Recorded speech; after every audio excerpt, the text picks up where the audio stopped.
Entire Hostile, ladies and gentlemen, my name is Kylaris, and today I'm going to be bringing you a game between LiquidTyler, aka Noni, and EGIdrA, and I'm so sorry for bringing yet more PvZ, but I personally have trouble with PvZ to a certain degree, and I know a lot of my viewers have trouble with PvZ, so I'm bringing you this game pretty much to show you what I am now using a lot in PvZ, and it's such a strong tactic. And even if mutas are coming along any time during the game, it's still stupidly strong. And even if your opponent is going for Hydra Roach, it's stupidly strong in my opinion. So just bear with me, guys. Keep watching. And why have I done that? What the fudge, bruh? And yeah, I meant to click on the production tab. So yeah. Just bear with me, keep watching, and I'm sure we will all learn something together, even though I've sort of already learned it, so it doesn't matter and makes it completely superfluous. So, as you can see, we do see LiquidTyler here throwing down this pylon at a normal time, and EGIdRA's just pretty much playing standard at this point. Oh, and I just want to point out that since this is against frigging EGIdRA, then it's a damn good tactic, because EGIdRA is a fantastic Zerg player, as we should all know. So, yeah, Noni's cool. Noni's super cool. So, and I'm pretty sure everyone's going, oh, he's just gonna go Phoenix, it's Noni. No, he's not actually. So, yeah. So, as you can see, we do have this gateway going down at 13, as well as a simulator going down at 15. And EGIdRA is just grabbing his spawning pool. So, very standard play here from EGIdRA, sending his overlords in a northernly and easternly position in order to be able to do a little bit of scouting. He's going to be sending this one just to keep an eye on his expansion, whilst this one's going to be seeing if his opponent is actually here. And a little unknown fact about this map, ladies and gents, to which my one of my viewers pointed out, that it's impossible to spawn in cross positions, as in like north and south of each other.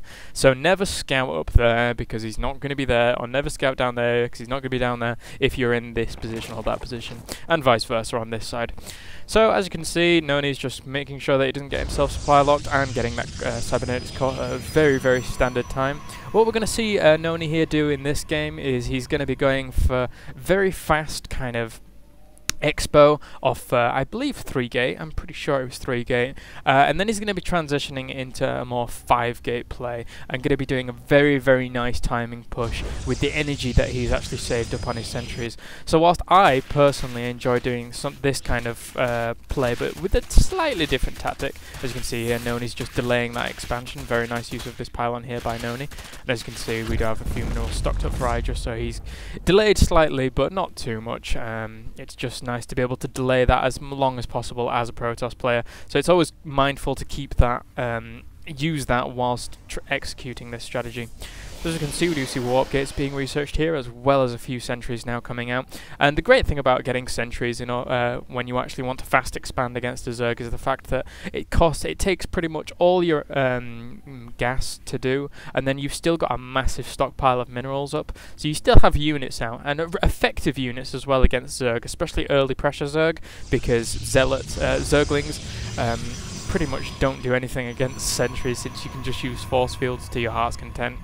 And as you can see, EGIdRA's going to be poking up here very soon. Going to be seeing with 3 warp gates and knowing what's actually going on at this point. Not maybe losing a Zergling? No, it doesn't.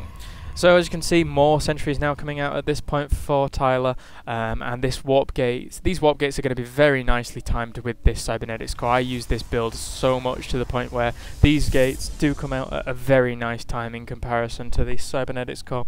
And as you can see here, we're just getting there's quite a bit of energy on that Nexus, but nothing too beastly. And he's going to be throwing down this this expansion here as soon as he possibly can. Once he hits 400, there we go. So as you can see here, there's only a sentry and a zealot, but against standard play Zerg, this is a very strong opening in my opinion. More sentries coming out at this point. These warp gates, this warp gate technology has just finished, so he's going to be warping in those warp gates very soon. And as you can see, this Nexus is just underway, getting up. So, as you can see here, if these Zerglings did come in, he'd just be able to force field wherever he wanted, really, and be able to prevent any kind of damage going off. But I think this is what most Zerg are going to be doing coming up after seeing this kind of strategy very predominantly in high play games. they're going to be wanting to waste the energy on these sentries, because if you waste the energy on these sentries as a Zerg player, then it makes the timing push of the Protoss player a lot less effective. And I can't believe I'm giving Zerg players tips. I shouldn't be, because I hate Zerg with a passion, but oh well, it doesn't matter too much. Anyway, as we can see, this expansion is almost finished, and once this expansion does go up, he's going to be transferring a lot of probes here. Nice transfer there, Maynarding to his natural. And he's going to be throwing down a few more gateways in order to make this push all the more effective. So as you can see, EGIdrA knows exactly what's going on at this point. He's Orisa teched up to layer, and at some point he has got roaches coming out as well. So I mean, roaches are a very, very good against this kind of play. And eventually, I'm pretty sure EGIdRA does change into hydras at some point during this. But as you can see now, Noni's just building up quite a nice force here.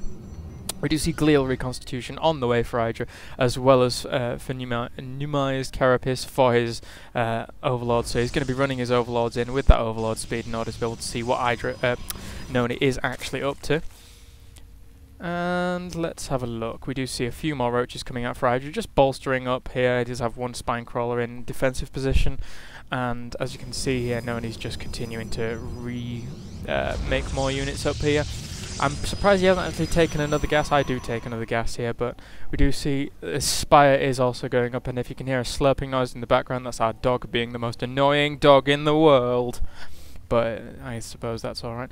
And EGIdRA going for a second. I didn't actually see this on the initial play through this replay.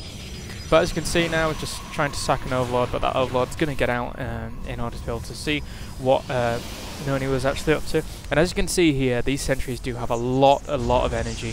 And as you can see, also, he's only been reinforcing with a few zealots. I mean, like 5 zealots. But the majority of the reinforcing has been mostly stalkers up until now, in order to be able to deal with anything. Because force fields don't only disadvantage your opponent, but if you're very zealot heavy, to a certain degree they can disadvantage you as well. So what you really need to do is be able to push out with a force of heavy stalkers in this situation. So as you can see, we do see that Noni has got these 5 warp gates up. He's going to be throwing down a pylon in a forward position in order to be able to reinforce as quickly as possible. But what really wins Noni the battle in this case is the force fields. I mean, there are a lot of roaches here on creep as well, and oh my god, what the frick is with this lag? Just picking off a few units there with these force fields. He's going to be able to use more force fields in a second in order to be able to clinch himself even more of a victory. As you can see, these force fields just make your opponent retreat. There isn't much you can do if he doesn't retreat with these force fields up in a position that you choose them to be in. Nice capture of these roaches here again, and he's just reinforcing with more stalkers from behind here. And as you can see now, there's not a lot that EGIdRA can do. These force fields are really nice, splitting up the forces of EGIdRA at this point, and I've done this many a time against Zerg players, to which Zerg players have rage quit and said force fields are OP, and to a certain degree in this position they pretty much are if you don't actually react to what your opponent is doing. So as you can see, more nice force fields here preventing the reinforcing roaches on the ramp, and it looks like Noni is just going to be able to roll this over at this point. No disrespect to EGIdRA, a fantastic Zerg player, but just wasn't ready for this kind of force field push. So I hope you enjoyed this video, guys. This is just kind of a little tutorial, not a tutorial, more of a my girlfriend. What was I saying? I was saying something. Yeah, I hope you enjoyed this video, guys. It's a little bit of an educational video in order to how to do a 5-gate after fast expansion push against Zerg. And if you like what you see, please subscribe. And if you really like what you see, please donate in order to be able to get me a US account. So thank you very much, and I will see you guys next time.